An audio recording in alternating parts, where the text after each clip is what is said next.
জুলাই সনদের আইনি ভিত্তি না হওয়া পর্যন্ত স্বাক্ষর অনুষ্ঠানে অংশ নেবে না জাতীয় নাগরিক পার্টি এনসিপি।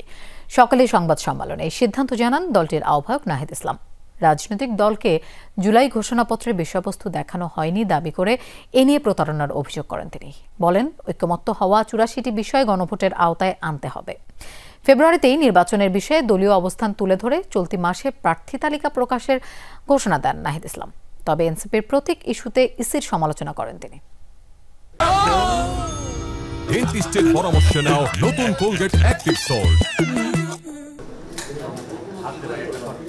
রাজনীতির মাঠে যখন ভোটের আবহ, তখনও ফ্যাসিবাদী কাঠামো বিলুপ্তির আলোচনা ও বাস্তবায়ন ঘিরে প্রশ্ন।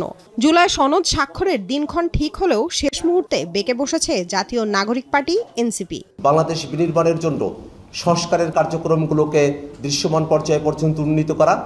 দলটি বলছে, আইনি ভিত্তির আগে জুলাই সনদ স্বাক্ষর কেবলই আনুষ্ঠানিকতা। বৃহস্পতিবার সংবাদ সম্মেলনে নিজেদের অবস্থান তুলে ধরেন নেতারা।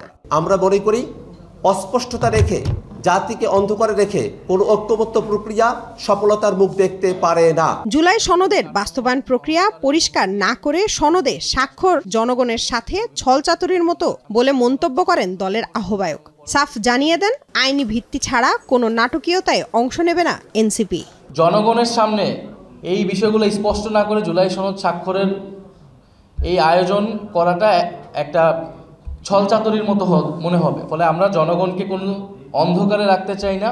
আমরা ওই আইনি ভিত্তি ছাড়া এবং অর্ডারের ব্যাপারে নিশ্চয়তা ছাড়া আমরা জুলাই সনদে স্বাক্ষরের আয়োজনটা চলতেছে, সেখানে আমরা নিজেরা অংশীদার হব না। এদিকে এক প্রশ্নের জবাবে নির্বাচন কমিশনের কঠোর সমালোচনা করেন নাহিদ ইসলাম। ফেব্রুয়ারিতে নির্বাচন হতে হবে উল্লেখ করে ঘোষণা দেন চলতি মাসেই প্রার্থী তালিকা প্রকাশের। আমরা চাই ফেব্রুয়ারিতে নির্বাচন হতে হবে। আমরা নির্বাচনী কার্যক্রম আমাদের যতটুকু আটকে আছে সেটা হচ্ছে নির্বাচন কমিশনের জন্য। নির্বাচন কমিশন ন্যায় বিচার করছে না, তারা গায়ের জোরে একটা বিষয় বাস্তবায়ন করতে যাচ্ছে এবং সেটা অবশ্যই আমরা মেনে নেব না। অবিলম্বে জুলাই সনদ বাস্তবায়ন আদেশের খসড়া জনগণের সার্বভৌম অভিপ্রায়ের বহিঃপ্রকাশ হিসেবে প্রধান উপদেষ্টাকে জারি করার আহ্বান জানান নাহিদ ইসলাম।